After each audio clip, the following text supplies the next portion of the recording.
총리 내정자는 또다시 예서맨이지 않습니까? 저는 뭐 국민 통합 역할을 제대로 해낼 수 있을지 의무의식이 된다고 생각합니다. 이완구 총리 후보자는 대표적인 친박 인사이고 또 대통령 각하라는 칭으로 좀 지탄을 받은 바도 반대쪽 50% 국민까지 포용할 수 있는 그런 인사가 되지 못했다라는 문제점을 지적한 것입니다.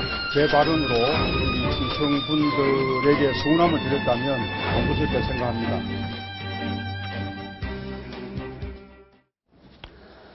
식어가는 민심이 걱정스럽기만 한 요즘인데요. 정치권에 전하는 근심 어린 쓴소리. 서경석 목사, 전원책 변호사와 함께 이야기 나눠보겠습니다. 안녕하십니까? 네, 네. 안녕하세요. 네. 네, 많이 기다리셨습니다. 아니, 네. 재밌는 방송 네. 제가 보느라고 네. 시간 간 줄 몰랐습니다. 지금 조금 전에 문재인 의원의 발언 내용부터 저희들이 한번 영상을 한번 보셨는데 예. 좀 어떻게 보셨습니까? 지금 호남 총리가 나왔어야 했었다라는 얘기를 어제 한 것 때문에 사실은 좀 역풍이 좀 불고 있습니다. 네. 지금 문재인 박지원, 네. 예, 그리고 물론 지금 3파전입니다만은 네. 지금 두 분이 경쟁인데 이 박지원 후보로부터 가장 공격을 많이 받는 것이 왜 영남 사람 호남 사람 이제 네. 이런 논란이었어요. 네. 이렇게 호남에 아마 지지가 좀 떨어지는 그런 네. 모양새가 있었거든요. 네. 그래서 이번에도 역시 이 대통합을 하려면 반대편 네. 50%에 있는 네. 쪽에 그래서 그쪽을 또 호남으로 생각하시는 것 같아요. 네. 호남이 아닌데 네. 사실은 박근혜 대통령의 반대편 50%는 호남이 아닙니다. 네. 엄격히 말하면 지난 대선은 좌우 대결이었고 네. 좌파라고 봐야 되겠죠. 네. 좌파는 영남에도 있고 호남에도 있고 네. 우파도 영남에도 있고 호남에도 있는 겁니다. 네. 그래야지 그걸 지역 대결로 봐서 하필이면 호남 총리론을 말씀하신다는 것은 네. 그리고 우리나라 같이 좁은 땅에서 호남 찾고 영남 찾고 하는 게 좀 이상하지 않습니까? 그러니까요. 네. 언론에서 충청 총리론 이러고 충청 대망론까지 언급하는 걸 보고 왜 우리 언론에 이렇게 천박하고 냄비근성인가 하는 생각을 했어요. 이 작은 땅에서 무슨 충청 총리가 있고 영남 총리가 있고 호남 총리가 있습니까? 네. 물론 각 지역에서 골고루 인재가 등용되는 것이면 참 네. 좋겠습니다만 인재가 있으면 호남에서도 다 뽑을 수 있는 것이고 네. 영남에서도 다 뽑을 수 있는 것이고 다만 박근혜 대통령의 출신 지역인 TK에서 핵심 군부를 전부 차지하는 것은 모양새가 좀 좋지 못하다. 이것은 저도 동의를 합니다. 네. 목사님, 이어서 계속 시간이 없으니까 제가 바로바로 질문을 드릴게요. 지금 문재인 의원이 지금 호남 충청인에 송구하다 이런 말씀, 이런 어떤 해명도 했고요. 이어서 지금 박근혜 정부의 경제 정책을 비판하면서 청와대 및 내각 경제팀 전면 퇴진을 요구를 했습니다. 그러면서 서민과 중산층에 대한 증세 안 된다. 이렇게 이야기를 했는데 네. 어떻게 평가하십니까? 저는 참 새정치민주연합 쪽에서요. 네. 정말 참 정직하지 못하다라고 생각합니다. 네. 지금 우리나라에 지금 요번에 연말 정산 문제를 갖고 이게 꼼수 증세 아니냐 이런 얘기가 나왔는데요. 사실은 지금 우리나라에서 이 복지 개혁이 꼭 필요하다고 생각합니다. 네. 지금 2033년이 되면은 우리나라가 완전히 파산당한다. 네. 이게 지금 국회 예산처가 지금 내놓은 보고서의 내용입니다. 네. 그래서 지금 복지를 이 상태로 그냥 나가면 안 되거든요. 네. 그럼 어떻게 해야 되느냐? 우선 무상복지, 보편적 복지, 네. 이것을 서민복지로 전환을 해야 됩니다. 네. 꼭 필요한 사람들만 복지 혜택을 받고 네. 그렇지 않은 사람은 복지 혜택을 받지 않도록 해서 복지 재정을 굉장히 줄여나가야 되죠. 네. 그러면서도 정말 막상 꼭 필요한 복지는 안 하고 있습니다. 네. 그래서 너무나도 많은 사람들이 자살하고 고통을 겪고 그러고 있거든요. 네. 그래서 더 촘촘한 사회안전망을 만들고 그래야 됩니다. 네. 그러려고 그러면은 우리가 증세를 하는 거는 저는 불가피하다고 생각합니다. 네. 근데 문제는 무슨 법인세 증세 그런 게 아니라 네. 저는 정직하게 부자가 더 내야 된다. 내야 된다. 그래서 오바마도 그런 얘기했죠. 네. 네, 세율도 높이고, 네. 그리고 정부가 사실은 아주 정직하게 그렇게 가야 되고, 네. 그리고 야당은 지금까지 우리가 보편적 복지, 무상복지 주장한 거에 대해서 반성부터 해야 됩니다. 그러지 않고서는 저렇게 공격하는 것이 저는 거꾸로 포퓰리즘만 부추기는 거다. 이렇게 생각합니다. 예를 들어 요번에 소위 꼼수 증세라고 하는 연말 정산 문제만 하더라도 사실은 그게 그렇게 꼭 나쁜 것이 아니었습니다.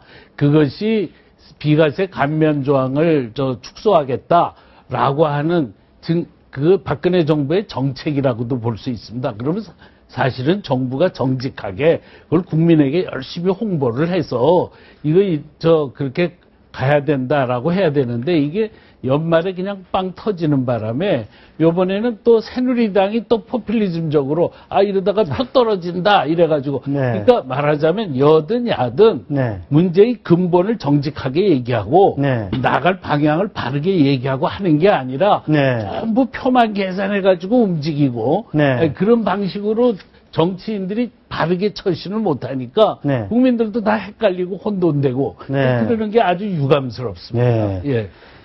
지금 전 변호사님도 보태서 하실 말씀 있으실 것 같은데요. 예. 아니, 이 보편적 복지 정책을 펴더라도 네. 사실은 서구 사회민주주의가 이미 반성을 많이 했어요. 네. 무상복지 같은 경우는 영국 같으면 100%에서 한 11%로 독일도 이제 한 50% 미만으로 좀 줄고 있거든요. 네. 이 복지를 필요한 곳에 이 빈민청과 그리고 차상위청에게 집중하는 것이 필요하다는 것은 서구 사민주의자들도 대부분 동의를 하고 있습니다. 네.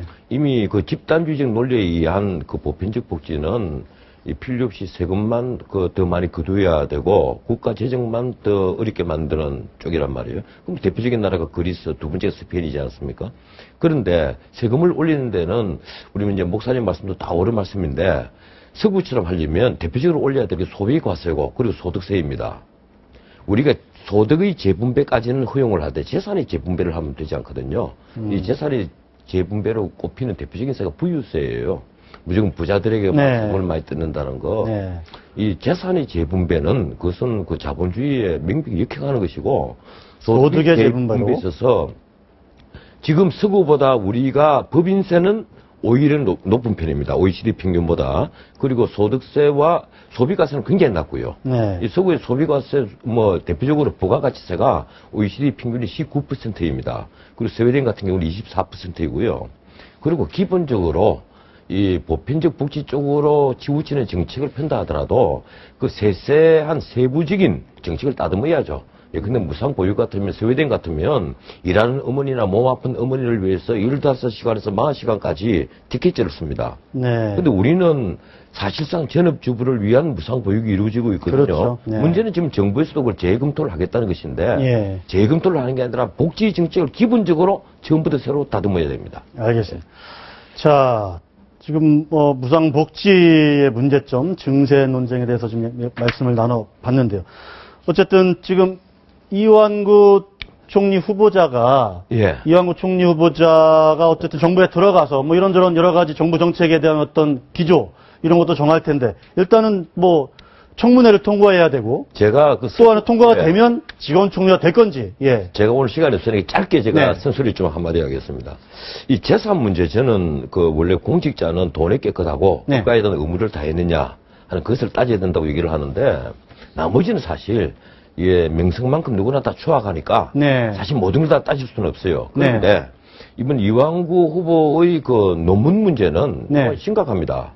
이걸 정치인이 논문이 아니고 만약에 바깥에 교수 중에서 장관을 임명하는데 이런 논문 문제가 터져 나왔으면 야당이 난리가 났을 거예요.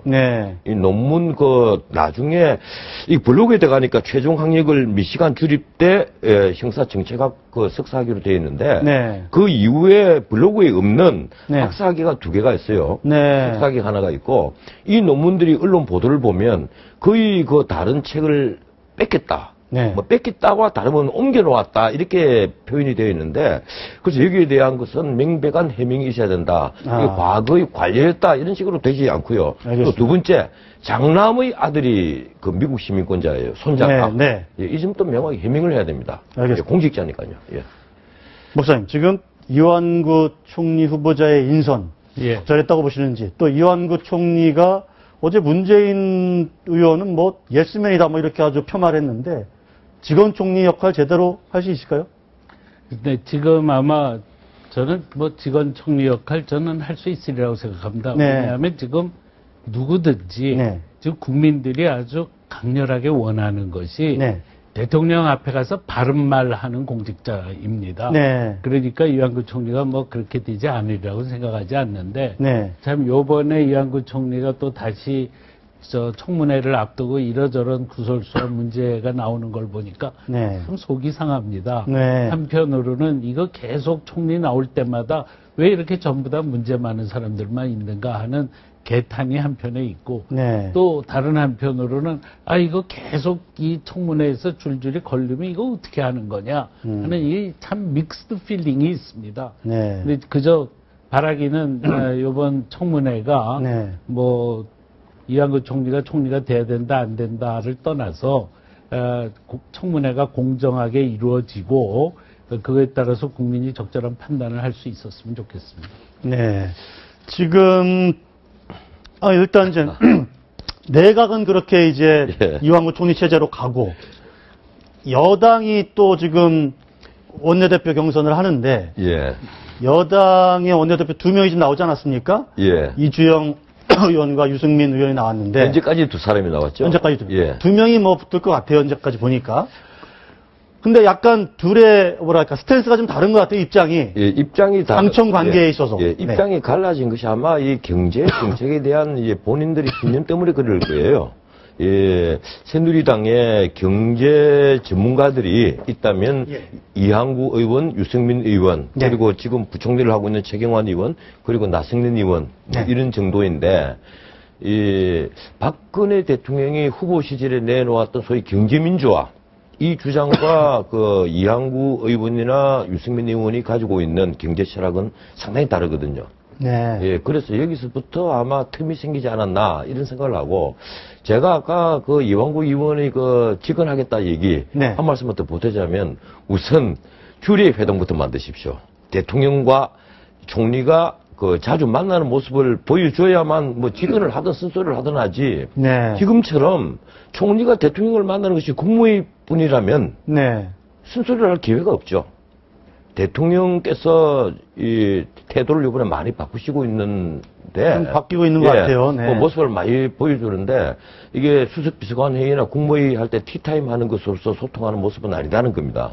자주 만나고 네. 제가 토론을 한다는 것이 그 회의석상도 토론하는 모습이어야 되지만 네. 자기 참모들과 자주 만나는 모습을 보여줘야 돼요. 우선 참모장 역할이 바로 총리 역할입니다. 네. 군대로 치면 참모장 역할이죠. 네. 이러니까 자주 만나야만 되지 않느냐 이런 생각을 합니다. 대표도 자주 만나고 총리도 자주 만나고 원내대표도 오늘 유승민 의원 그랬거든요. 자주 만나서 얘기하겠다. 예. 그리고 그러면서 당이 예. 청와대가 잘못하는 거 있으면 자기 당이 끌고 가겠다. 뭐 이런 취지의 얘기도 했거든요. 근데 저는 그 이주영 의원하고 유승민 의원이 네. 당 주도론이냐 네. 아니면 국정 지원론이냐 네. 이거 갖고 논쟁하는 게 참 우습다. 네. 그 마치 박근혜 대통령의 지지를 얻기 위해서 서로 경쟁하는 것 같이 네. 그렇게 느껴지고 네. 뭐 한쪽은 영원한 친박이다 그러고 나는 친박 아니다 그러고 이게 너무 단선적인 이슈를 갖고 얘기를 한다 이렇게 생각합니다. 네. 저는 그게 아니라 네. 사실은 정책을 갖고 얘기해야 된다. 네. 지금 이 시점에서 지금 나라가 가야 될 방향이 뭐냐 네. 하는 거를 놓고 나는 원내가 대표가 되면 이런 거를 진행하겠다. 네. 이런 걸 해야 되는데 청와대하고의 관계를 뭐 좋게 하겠다 나쁘게 하겠다 하는 거 갖고 쟁점이 된다는 게 너무 단선적이다 이렇게 생각합니다. 네. 지금 요즘 이제 대통령께서 말이죠. 네. 남북 정상회담 네네. 놓고 남북 정상회담에 너무 연연하는 모습을 요새 보이고 있습니다. 아, 네. 그래가지고 국정 3년 차에 들어서 마치 지금 지지율이 떨어지니까 정상회담으로 돌파구를 찾는 것처럼 느껴지는데요. 네. 그런 거는 우리가 볼 때는 굉장히 걱정스러운 일입니다. 네. 여태까지 대통령이 원칙을 지키면서 살아왔는데 요번에는 아주 정상회담에 연연하면서 되게 이상하게 가고 나는 그럴 때는 당이 결연하게 반대할 원칙을 지켜라 이런 얘기 해줄 줄이 있어야 네. 된다고. 그러니까 알겠습니다. 이슈에 따라서 네. 당이 포퓰리즘으로 갈 때도 많습니다. 알겠습니다. 그럴 때는 정부 청와대 입장 쪽으로 가야 되고 청와대가 거꾸로 포퓰리즘으로 갈 때는 당이 그에 대해서 비판하고 네. 그럴 수 알겠습니다. 있어야 된다고 생각합니다. 아이고 죄송합니다. 오늘 저 시간이 좀 부족해서 여기서 정리해야 될 것 같습니다. 네, 좋습니다. 감사합니다. 예. 네.